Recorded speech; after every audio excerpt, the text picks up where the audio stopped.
I'll never forget the scream that shattered the night. It was sharp and raw, like someone was being torn apart.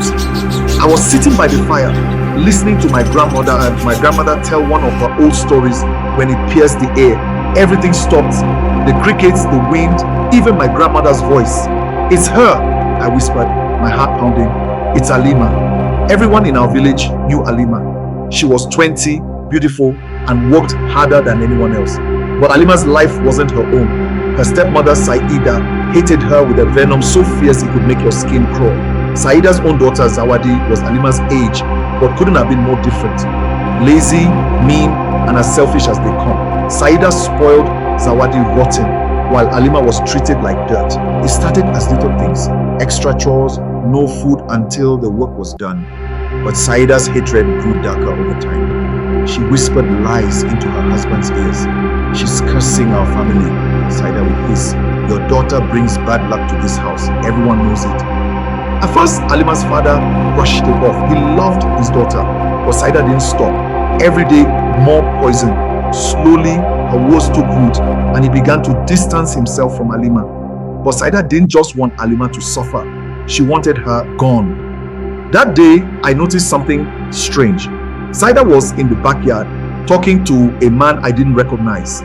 He was tall, with hollow cheeks and eyes that looked like they belonged to something in the forest. I crept closer, crouching behind a bush.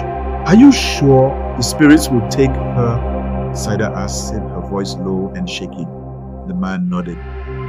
"Under the harvest moon, bring her to the old forest. The spirits crave her beauty, her light.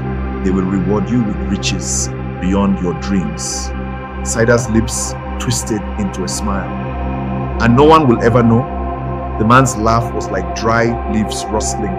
"No one." My stomach turned. I wanted to run, to tell someone, but my feet felt glued to the ground. They were talking about Alima. I was sure of it. That night, Saida called Alima into the kitchen. I hid outside the window, listening. "Alima," Saida said sweetly, too sweetly, "tomorrow I need you to fetch water from the spring in the old forest. There's a special herb I need for Zawadi's medicine." Alima hesitated. "The elders say the old forest is dangerous. Can't I fetch water from the river instead?" Saida's face darkened. "Are you questioning me?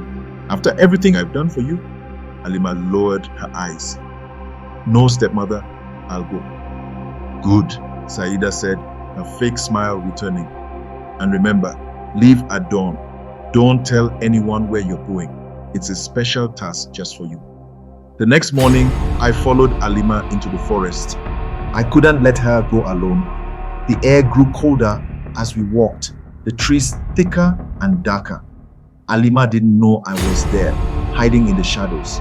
She reached the spring and knelt down, filling her pot. That's when Saida and the man appeared. "Alima," Saida called out, her voice dripping with fake kindness. "You've done so well, my dear. Come here, I have something for you." Alima looked up, confused but obedient. She stood, holding the pot of water, and walked toward them. Suddenly, the man grabbed her, his hands rough and cold. "What are you doing?" Alima screamed, struggling against him. "Be still," Saida snapped, her kind mask slipping away, her face twisted with hatred. "You've always been in the way, always outshining Zawadi. But not anymore. The spirits will take you and will finally be free of you." I knew I had to act. I ran back toward the village as fast as I could, my heart pounding like a drum. I burst into the elder's hut, gasping for breath. "Saida! Alima! The forest!" I cried. "They are going to kill her!"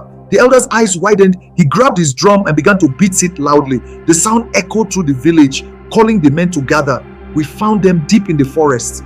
Alima was tied to a tree, tears streaming down her face. Saida and the old man were chanting in low, eerie voices, holding a strange dagger above their heads. "They stop," the elder commanded, his voice booming. Saida froze, her face pale. "This isn't what it looks like," she stammered. The elder ignored her. "Untie the girl," he ordered the men. When they freed Alima, she collapsed into their arms, trembling. Saida tried to run, but the villagers caught her. The strange man vanished into the shadows, but not before glaring at me.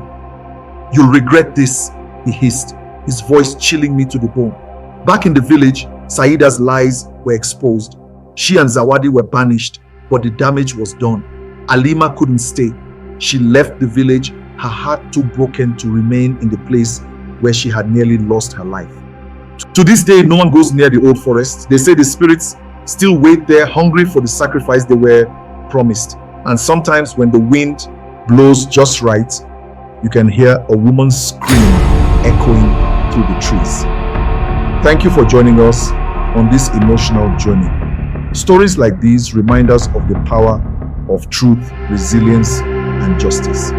If you enjoyed this tale and want to hear more captivating African folk tales, don't forget to like, share, and subscribe. Until next time, stay curious and keep the stories alive.